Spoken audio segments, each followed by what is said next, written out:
Good morning, everyone. My name is Jeff Cruz, and I'll be spending about the next 50 minutes with you talking about the My Maps geo tool by Google. So I'm going to, this is an interesting way of presenting because you don't get a lot of feedback, but I'm going to do the best that I can to make sure that you have all the information that you need. Any of the resources that I share with you today, I'll make sure I include them in the presentation or in the handout section of this for this Hangout on Air. Thank you again for taking a Saturday, either morning, afternoon, evening, to be with us.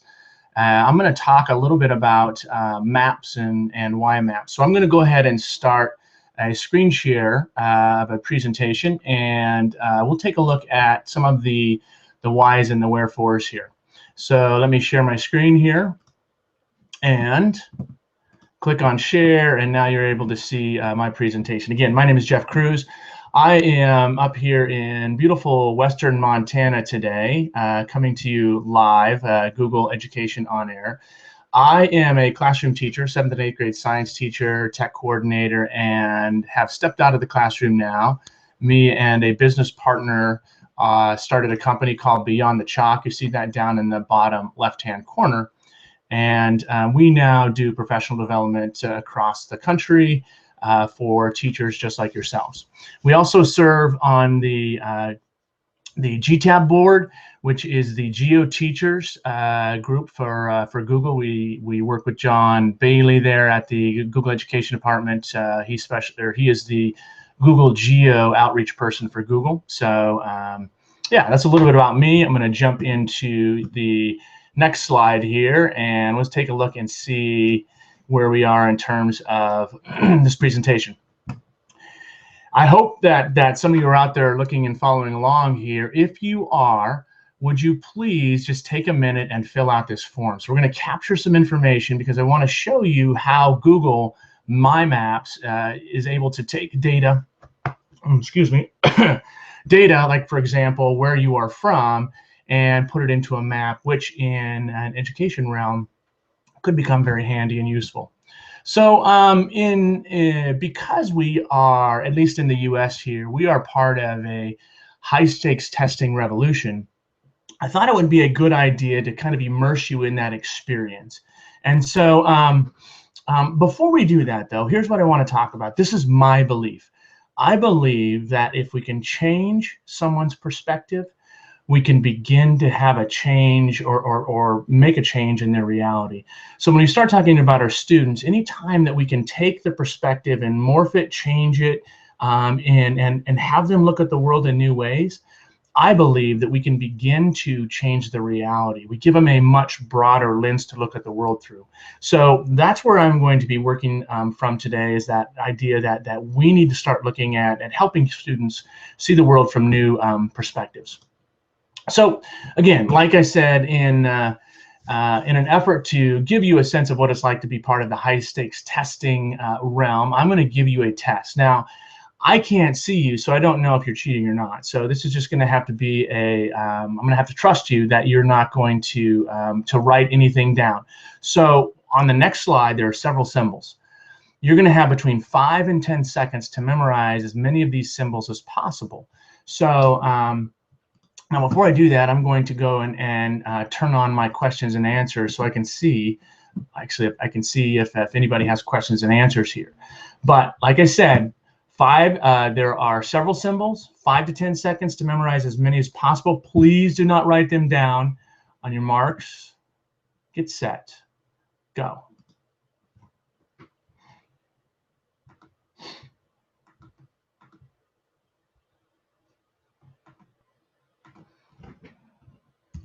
And time. All right. So hopefully you were able to get a couple of those down. So how many do you remember is really the question. And I'm guessing that, because I've done this enough times, I'm guessing that A was pretty easy to you. A probably looked like a backwards L, at least in the English language, a line going straight down and then going out to the left. A B, I'm guessing that most of you got a B, and so it's just a U shape. And then a C, it's actually the letter L, so it's straight down and then goes out to the right. Now here's my experience. Some of you may have gotten E, which was a box. And then once we get to F, G, H, and I, a lot of the times people don't get those because they're just going through and just memorizing those shapes based on just the order that they're in. But here's what I want to do. I want to try to flip this around a little bit, and I want to try and change your perspective. So what if I could tell you that I could actually help you to remember this, this sequence of symbols in a matter of seconds? So again, I am not sure that all of you play a game called tic-tac-toe, but if you do, this will look familiar to you. All I did was put the letters into the different boxes there and to the different areas, and I made the symbols based on the area that they were. So you notice that E is a box, and I, and so on. So hopefully from this, you can begin to see that, yeah, you can change somebody's perspective simply by helping them to see something from a new view, from a new angle. And so that's what we're going to work on today. So first question is, why maps? Who cares? Well, what we found is that most researchers would agree that 80% of all data is geographic. What does that mean? That means that we can actually reference it to a point on the surface of the Earth, or the surface of the moon, or the surface of Mars. It has a geographic location. And so if 80% of all that data is geographic, we should be taking and using maps to help make meaning out of that. So that's what I hope to try and do as we go through today. So we're going to jump off here, and we're going to jump right into MyMaps, because I think it's important that we take and get into the tool. We build this as a tutorial. So I want to take and give you just a second to get into mymaps.google.com. Now you may not be able to, you won't be able to get to my maps, the maps that I'm showing you, but you will have an opportunity to see the maps that I have for you on the screen. So let's take a look here, and hopefully everybody has that. So it's just mymaps.google.com. And that will allow you to jump in and see some of these resources that we have here. So, so I'm getting some. Where's the moose? So there it is. Somebody already put that in there. So it looks like there's some folks in there that are watching this. The link is not clickable. Can you put it in your resources page? Wow, so lots of folks in here that are watching this video. That's good. So I'm watching the other stream here. So I am going to stop my screen share. I am going to jump in here, and I'm going to share my browser window here. So you're going to see some of these links as we go through here. So let me jump into this one, forces, and come back in here to screen share and make sure I'm there. Okay. So let's take a look here. Let's take a look at this map right here. So on April 25th at about 11:56 p.m., an earthquake with a magnitude of 7.8 hit Nepal. And it hit it really hard. Hundreds of thousands of people were displaced from their homes. And let's go in and let's take a look at that from a different perspective, from a mapping perspective. So I'm going to work right here in my maps now. You're going to see that I have the epicenter of the earthquake that happened on the 25th of April. And from here, what you can see is that I've got several points on here. So notice I have my map is showing up here. And if I click on this particular point, what you'll notice is that I have information. So this information is information that I found on the internet here. Not only do I have information, I also have images that I can place in here that help me to better understand this region. Now, for some of you that are abroad, so out of the United States, you may have personal experiences here. You may have traveled to this area, if any of you are climbers, any of those things. Let me go up to another spot here, to the Kathmandu Darbar Square. Now, what you may or may not notice is that these are images of before and after. So as I scroll through here, what you'll notice is that I have several images of these very historic places in Nepal that are completely destroyed, or were completely destroyed by the 7.8 magnitude earthquake. So using my maps, what we can do is we can begin to look at the world in different ways. So And then I click on Mount Everest. If you've read any of the articles, you'll find that at the base camp, they really it was just turned upside down by an avalanche that was triggered by the quake. So each one of these different points right here that I added information to, I added imagery to make more meaning out of this particular geographic reference. Now, let's look at a broader scale. So again, we're going to come back out and we're going to change our perspective a little bit. We're going to zoom out. So I'm just using my scroll button on my mouse to zoom out here. We see Mount Everest. We see Kathmandu again. Here's the epicenter of the quake. Here's Kathmandu. This is Mount Everest. But let's zoom out even further here, and let's see if we can't understand better what's happening in this area. So what I was able to do using my maps, and again, I'll show you this in a little bit, is I was able to go out and find all of the world earthquakes for the last 7 days. And so if I kind of take a look at this right here, what I can see is I can open this data table, and I can begin to see the lat and long of these earthquakes.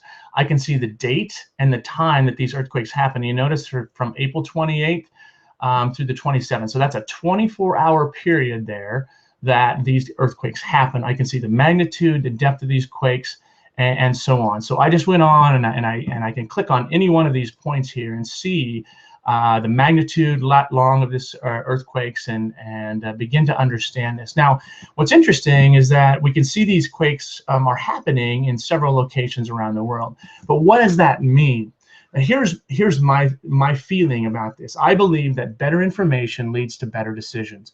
So the more information that I can gather, the better the decisions that I can make. So not only am I going to turn on earthquakes here, I'm going to come out here, I'm going to turn on volcanoes. So I've got another volcano table. Again, I found that on the internet. And if I turn that on, do you notice anything specific about these two different layer sets? A lot of times they actually overlap each other. So those layers of volcanoes and quakes, they happen at the same place. And so again, we're beginning to see a trend possibly here that I can start to make meaning out of. And I think when we really start to make meaning out of this information is when we start to add these tectonic plate boundaries. This was a KML file. A KML file comes from a Google Earth platform. You can bring in KML files into your MyMaps maps. And when I added that, this is what I got. And as you look, what happens is we actually overlaid earthquakes, volcanoes over the tectonic plates. Now, if I want to turn off volcanoes here because they're, I want to really concentrate on earthquakes, what you'll begin to notice, if I click this off here, is that most, if not all of the earthquakes occur on these different plate boundaries here. So now I'm going to zoom back in here to Kathmandu, and what you'll notice is that we have a continental convergent boundary responsible for the creating of the Himalayan mountains right here along Nepal. And in fact, scientists have been warning for years that this area was due for a major quake based on all of the data that they had gathered, both mapping data as well as sensing data from other instruments and things like that. So what I really wanted to do is I want to take a relevant issue, something that's impacted us now, and try to make meaning out of it by using maps. Again, if I were to talk to my students in my class and say, all right, there was an earthquake of 7.8 in Kathmandu, and I didn't tie it to a map, and I didn't bring these other layers in, then that would probably not have as much meaning. But really what I believe is that as I start to zoom in and as I start to look at these different layers here, I can begin to see those relationships between those data sets, which again gives me more information to make better decisions. And so what we could do from here is we could go on to start to make predictions about where other earthquakes might occur. You notice I have different types of boundaries here, and each one of these boundaries I can click on, and I can determine what type of boundary. So it might take a little bit more research for me to find out what each boundary represents and those things. So just a real simple, easy way of showing you how to take and use that, My Maps to create meaningful maps that have several different pieces of information. So what I want to do now is I want to jump out to another map and show you some other features here in the My Maps area. So I'm kind of waiting for this to Looks like my live feed is waiting to catch up here. So I want to just kind of go over the tools here, show you some things, and then I want to show you some neat things you can do in Google Maps, even just simple things that would allow you to do some cool stuff in your classroom. So what you'll notice is that, again, I went to mymaps.google.com, and I just opened a new map, and so this is really a fairly new map here. Now, the first thing we have is a pan tool or select tool. So as I come out here and I click and hold, I can drag my map around. If I zoom in, excuse me, to zoom in, I'm just simply going to scroll up. That allows me to zoom in. You notice as I zoom in, the layers change. Those are set to open up or to turn on at a certain extent. So the further in that I go, the more road structures, the more towns, borders, and those things that I'm going to see. To zoom out, I simply scroll or roll my mouse button back, and that allows me to scroll back. So the next tool up here, this is your add marker. So this is where it gets kind of cool, because I can go in and I can add any information that I want. So I'm just going to zoom in here. I'm going to be Montana centric because that's where I am today. And I'm going to come out here to Lola, Montana, and I'm going to take a marker and I'm going to add that right out here to Lola, Montana. So there I am, and I'm going to add in Lola, Montana. I can come down here. I can say my home, and if I wanted to, I can add an image or two or a video. And then when I'm done, I simply click on save. So now what I've just done is I've created a marker. You notice it throws it into this layer here that I can reference again. So anytime that I want to go to that marker, I simply zoom out. All I have to do is simply click on that marker, and it gives me that information there in order to reference what is there. Now, the other piece here, this is a draw a line. So the draw a line is fairly cool. You notice when I click on it, I can do a line or shape. I can get a driving or biking route. I can do some other things as well. But I wanted to show you just kind of how that works. So I'm going to come up here to Alaska, and I'm just going to click once to start my line. And every time I click, it puts a point down. So I can actually select a odd shaped area here. And oops, I messed up on that. I'm going to have to start over. And I'm going to trash that. So I'm going to come back here to my shape tool, and I'm going to be a little bit faster now. So I don't want to take up too much time. There we go. Come out here to the Aleutian Islands there. And then when I reconnect, you notice it actually makes a shape. So Alaska. I'm going to click on save, and now there's Alaska. So I can close that. Now here's what is cool about this whole thing. So let's talk about projection, because projection is a big deal, because what happens is we take a three-dimensional object like the Earth and we place it down or place it into a two-dimensional space. And so when we do that, one of three things is going to get changed. So we got shape, area, or distance. So Greenland is a perfect example. So I created a shape of Greenland here earlier. Okay, so now if I click on Greenland, it comes out here. It tells me that this is 4,162 miles in perimeter. The square miles, so the area of this of Greenland is 950. Now, I can't take credit for this. Benjamin Friesen of the EdTech team, he showed this in one of his sessions, and this is, I just think this is a great tool, because the poles. Because when you take a projected image and a three-dimensional image, you project it. In this case, the polar areas get really morphed. And so I'm going to take and I'm going to start to drag Greenland. And I want you to notice what happens to the area of that. So we have this sense that Greenland is this huge landmass, and we actually drag it down to toward the equatorial area of the Earth. What we notice is that it actually changes shape quite a bit. And so just a great way to teach. And notice as I drag it back up, and if I go even further, that's what happens there. So again, that whole projection piece, a great way to teach how to use Google My Maps. I can do the same thing down here for Australia. Again, if I click on Australia, I can take and drag that, and I can begin to see. Now, if I come down here to Antarctica, you notice how much larger Australia becomes. The closer you are to the equator, the more preserved your shape, distance, and area is going to be. But the further you get away from the equator, excuse me, for example, on the poles, then the more distorted your shape is going to be. So we can take Alaska, Click on Alaska here, and we can do the same thing. So you notice that when I start moving Alaska into Texas, into this area, and I zoom in, it's still a huge landmass, but not quite as large as it looks when you are looking at it from this perspective right here. This is a great way just to teach about, if you're teaching about other countries, the European countries, you can actually do an outline of a European country, drag it over to your state, put it on top. So kids have a reference, again, a spatial reference of how big that area is, that continent is.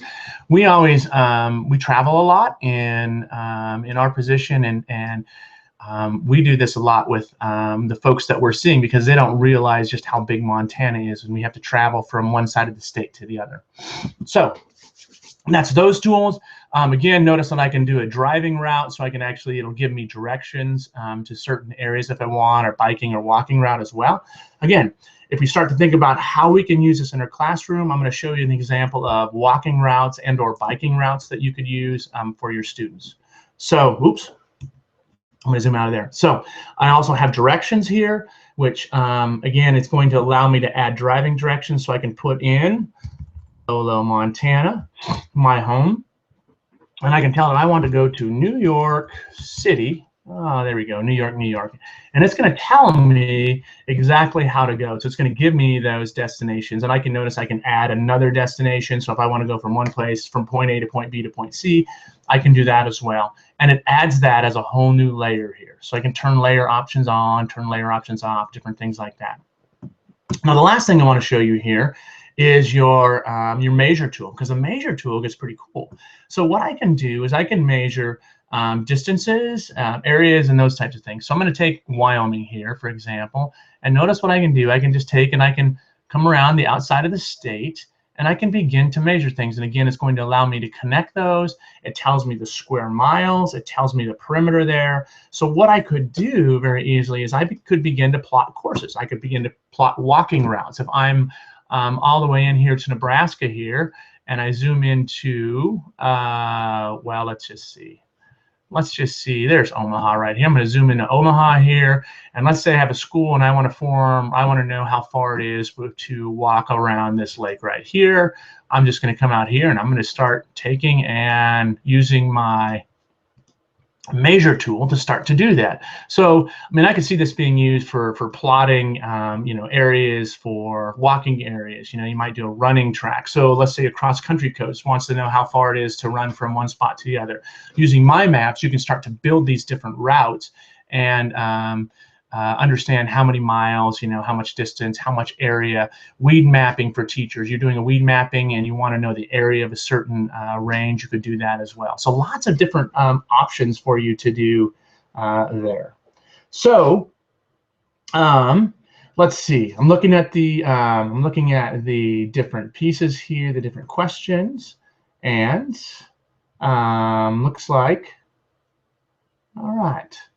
We're still going. We're doing okay. If you have questions, again, please try to ask those. I'm going to try and make sure I am on. All right. Thank you for filling out that form. If you're on, I much appreciate that.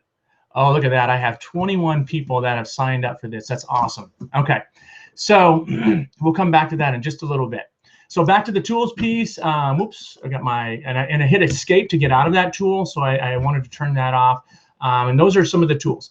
What I want to show you also is we have some layers over here, so I can add multiple layers. I want to show you how we're going to how I did that, and how you can make that work for you in a classroom in just a second here.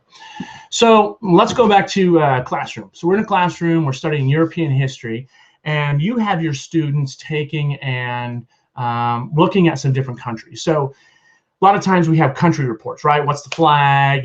What's the capital? What are some interesting things to do there? And so what I've done is I've created a map. So this would be like a teacher map here.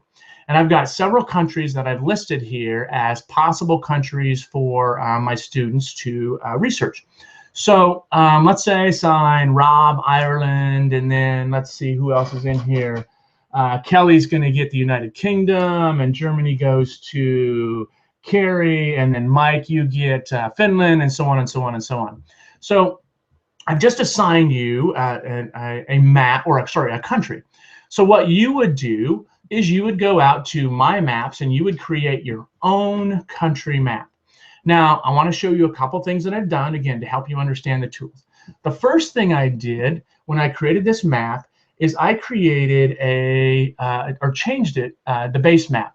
So if I click here on base map down on the bottom, what you'll notice is I don't have to be stuck with this view right here, which is just kind of your standard view, your map view. I can change it to a satellite view if I want. I don't like the satellite from so far out. If I was in closer, I'd probably choose that one.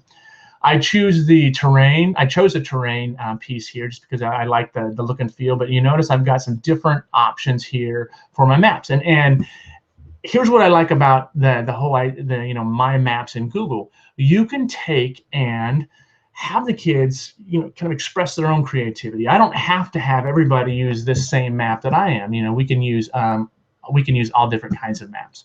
So what I did is I went out, I pretended I was a student and I had been assigned United Kingdom, and I went through and I created lots of different information. I found 10 areas or 10 places you need to visit when you go to the United Kingdom. And so I went out and I found some information, copied and pasted, and I found imagery here of for each one of these things. So what you can do is you can basically go on a virtual tour. So we're going to go to the Warwick Castle here, and you notice I can zoom in and I can zoom out and look at different things here. I can do this, and so it's just going to take me around to these different places here. Again, I can zoom in, I can zoom out. I can close these different pieces here if I want, and look at these different places that that I have located here. So again, so a couple things. Number one, with data, we can actually symbolize data a little bit differently. So notice right underneath this 10 things about the United Kingdom, what you'll notice is that I can change this to lots of different things. I can say uniform style. So if I do that, what it's going to do is it's going to make every symbol the same. So let's say I wanted it just to be all uniform symbol. What I could do is I can do that. Now I can change. I can make those green. I can change the shape. I can even go into more icons and pick icons that represent the particular resource that I'm trying to show on my map. So within each of these layers, I have some ability to modify the look and feel of these. Now I'm going to go back to here. I'm going to close this. I'm going to go back and I'm going to select another one.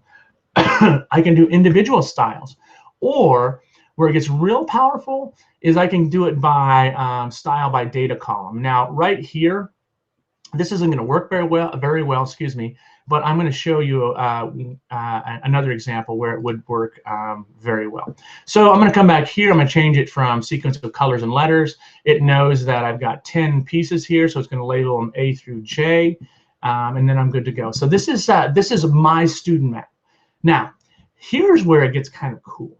I can actually share this map here. So if I click on share, similar to what we see in Google Docs and all the other Google tools, this is my shared link. And right now, anyone who has the link can view this map.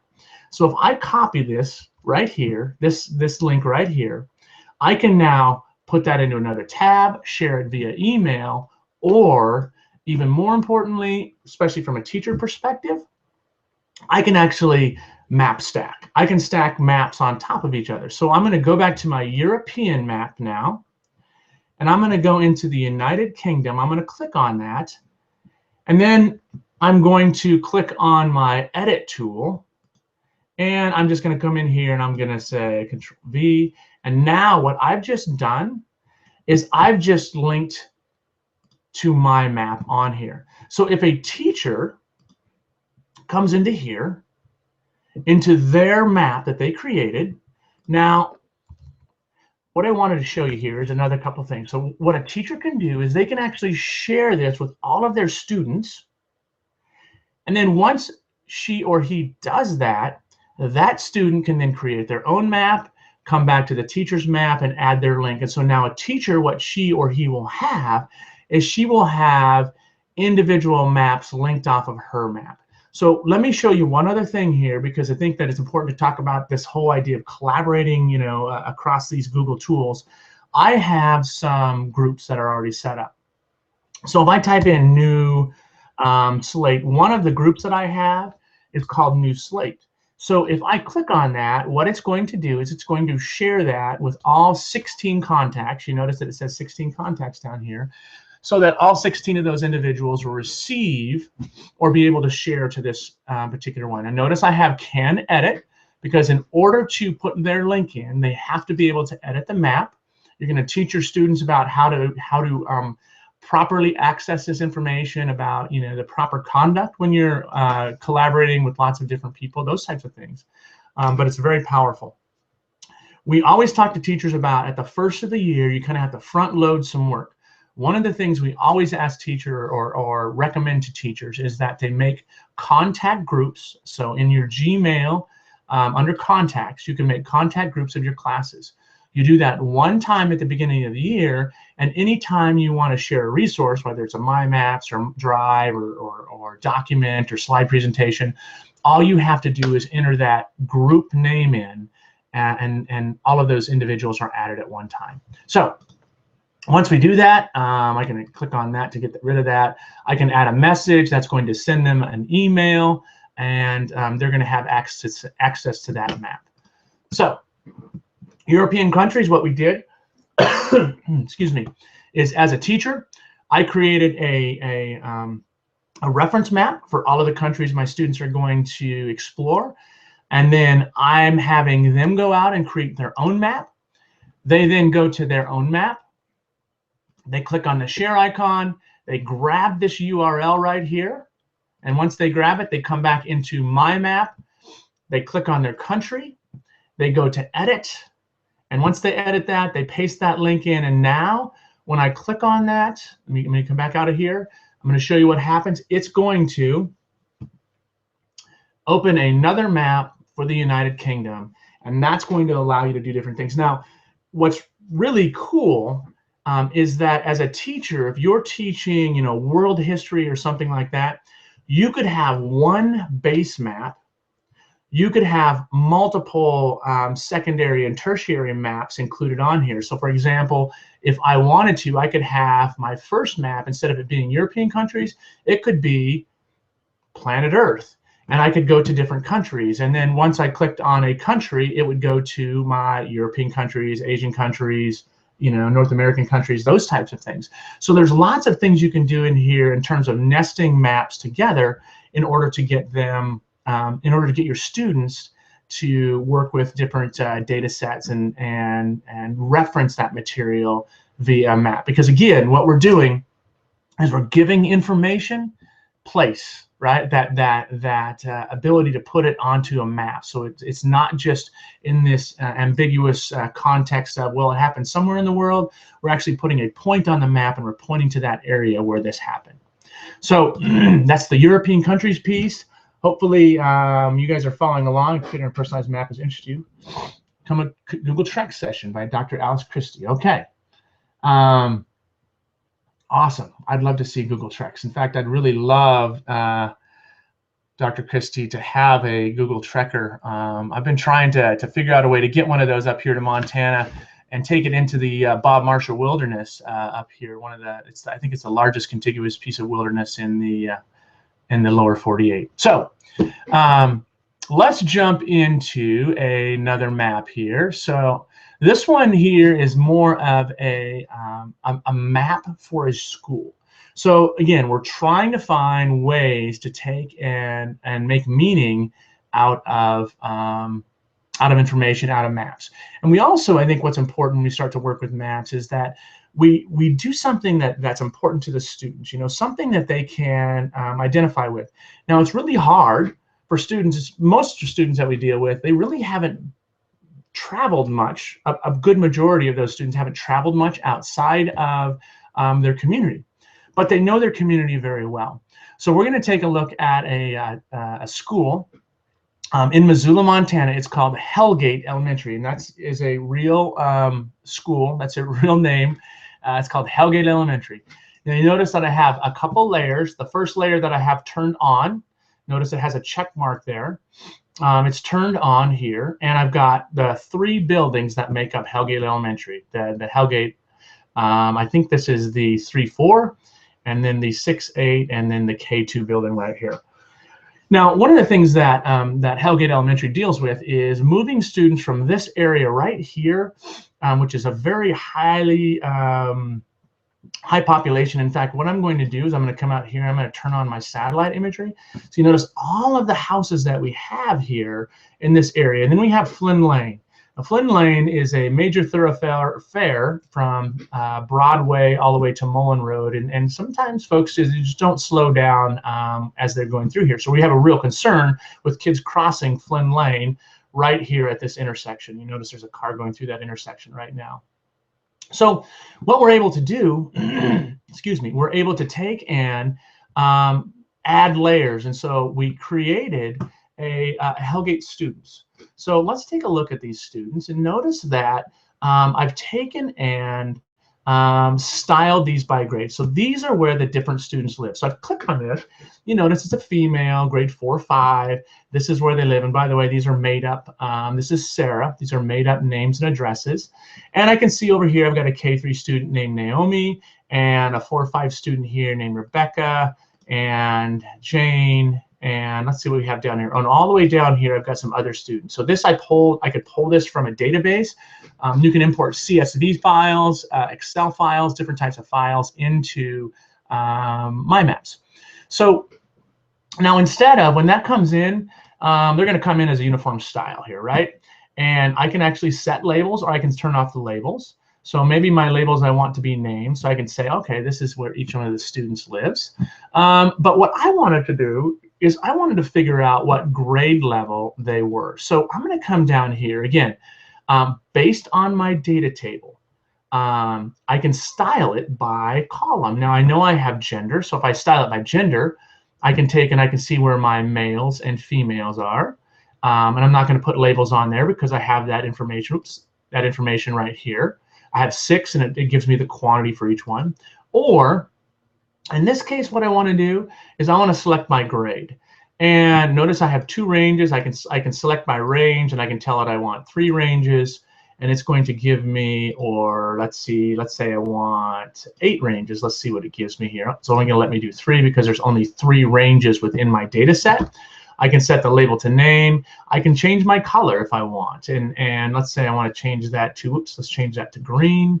And so very quickly, what I can do is I can begin to see those differences there. And if I turn that off, I see the differences in colors. I can actually change each color individually. No, I can't. I got to use a range color here. So if I want, I can turn that off so that that becomes a different color. So I can begin to customize the map by itself. Now, one other thing I want to show you here is safe routes. So what we did, I said, okay, what's the best way for these students to get to and from school? Now we know they have to cross right here because there's a crossing guard. So what you'll notice is that we've created paths for these individual students to get to and from school. And I can come in here and I can add other paths for Billy right here if I wanted to. And because this is a fairly new subdivision, we might have to rework this as well. So we would go out with kids, we would look where the sidewalks were, and we would probably put a path right along here. So in order to keep and in order to take and make sure that these kids are traveling to and from safely. So that's the first piece there. Now I'm going to show you a couple things here real quick. Let's see if we can get this to go. Here's a new map. This is called Education On Air Participants. I wanted to show you how to import information in. So I had you guys fill out a form. Who are you? And we've got 31 people in here. This is awesome. So we'll see what we get to. So I'm going to come back to this right here. I'm going to go to import. And you notice what it will do is it will allow me to import a CSV file or something, or I can just go right to Google Drive. I'm going to go to Recent, and then who are you? So notice what it does. Now, the first time you do this is really important. You're going to get a pop-up in Chrome saying, will you allow it? It may show up right up here, right at the end of your Omnibox. So if you get something or you're trying to import a file and it doesn't work, just remember right up here in this area, you're going to see a pop-up, and you just have to approve it one time. And then once you do that, you won't have any other issues. So I'm going to actually select all 3 of these: school, city, and state. You notice what it says? choose columns to position your place marks. Now Google or My Maps will do lat long. It will also do city, state, addresses, those types of things. So I'm just going to select these three. Let's see if we can get it to place it on there. It's going to say, okay, choose the title to your markers. And I'm going to say, I just want name here. And I'm going to click on finish. Now, hopefully, if this works, we're going to be able to see, oh, here we go. Ah, look at that. Oh, we got somebody from, wow. So what you'll notice is that we now have all the points for everybody in the Hangout on Air, Education on Air. So I can begin to kind of dial in here. I bet this guy right up here is Mr. Rob Reynolds. Oh, this is Rocket Rob. Look at that. He's up there in Eureka. Favorite spot is the Great Wall of China. He picked one. Machu Picchu. So we've got some information. There's Carrie. I can come over here. Let's go across the pond and let's see who's joining us from. Oh, we have 2 people joining us from London. I have. Let's see who we have.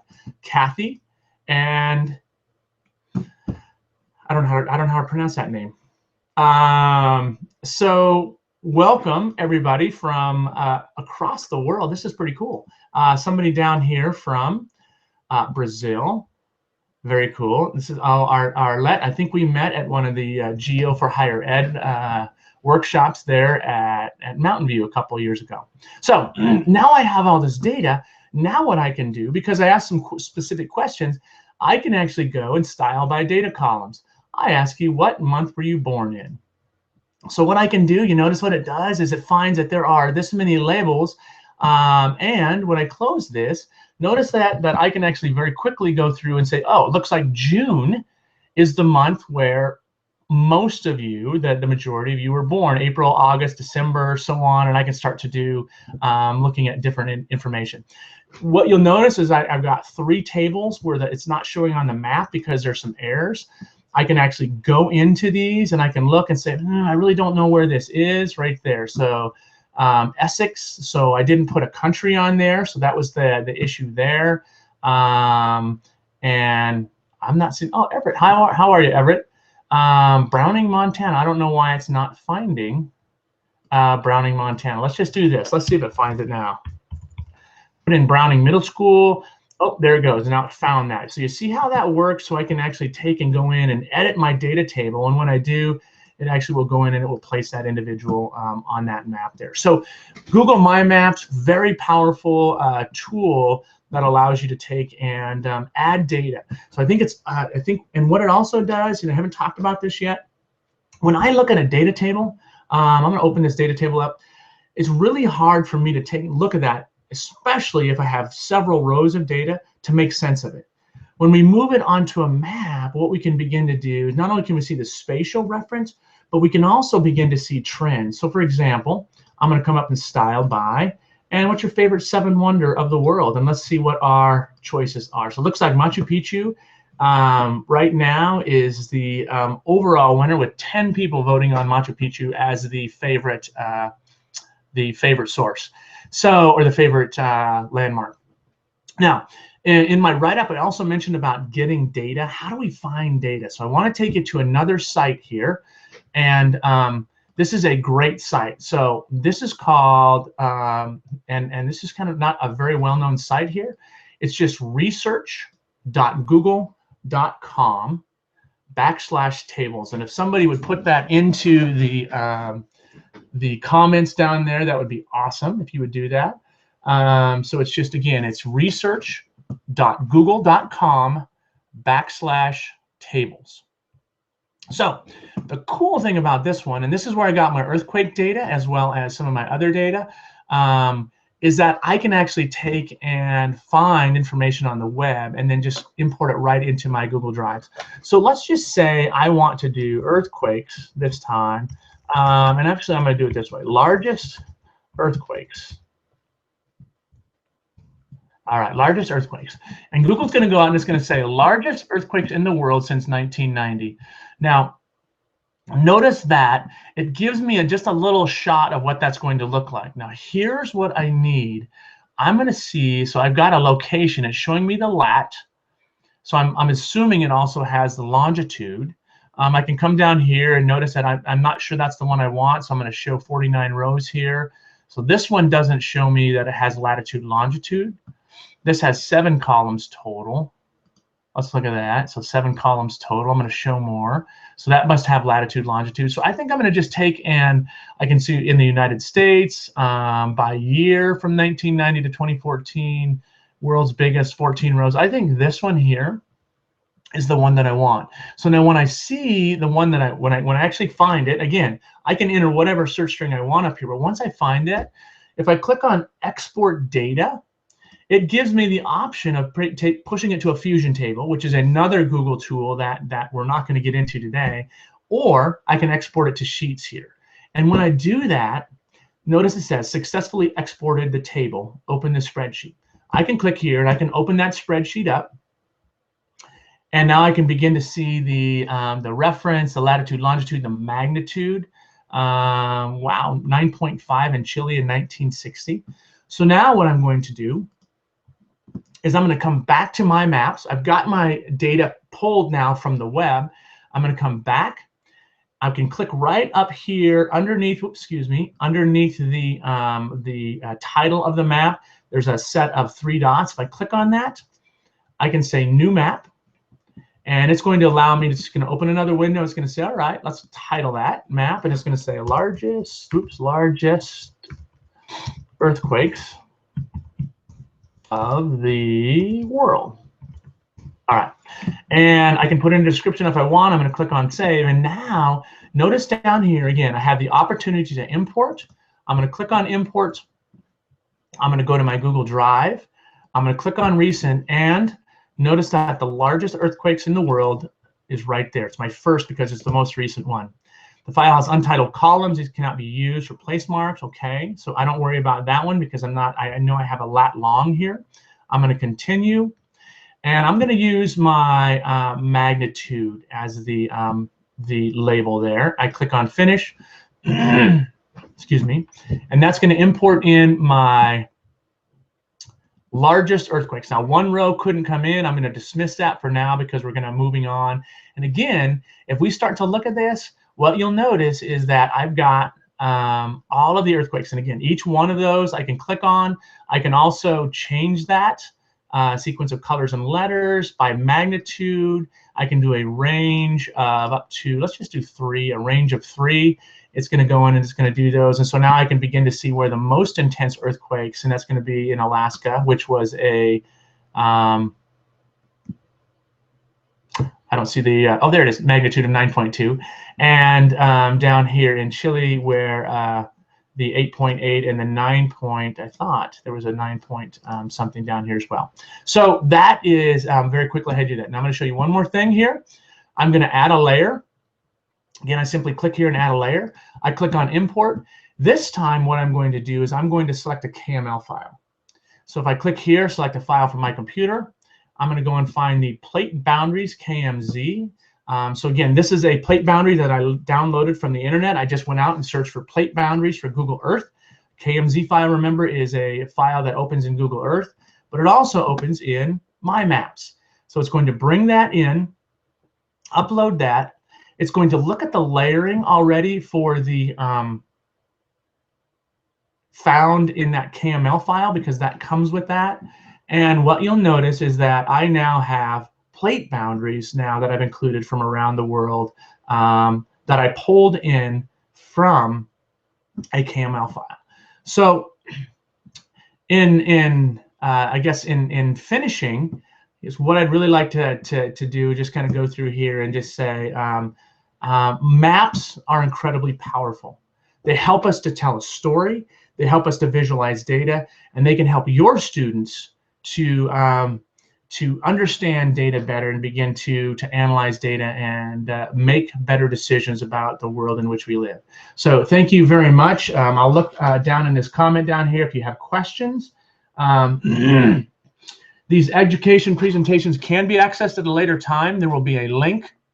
If you go to the Education on Air site and you click on visualizing data with My Maps, what I will do is I will share each one of these maps on my presentation. So you will have those, and I just make sure that you can get in and you can look around and use these maps as examples. Again, I I borrowed from different folks, and so you are more than welcome to borrow from me as well. Thank you very much for all your time. I much appreciate you guys being here on a Saturday, and I hope you have a great Saturday. If you have questions, my contact information is on the presentation as well. It's just jeff@beyondthechalk.com. You see my Twitter handle there and my Google+, so you can ask questions on that as well. Have a great day, everybody, and thanks for joining us, and I hope you enjoy the rest of the on-air sessions.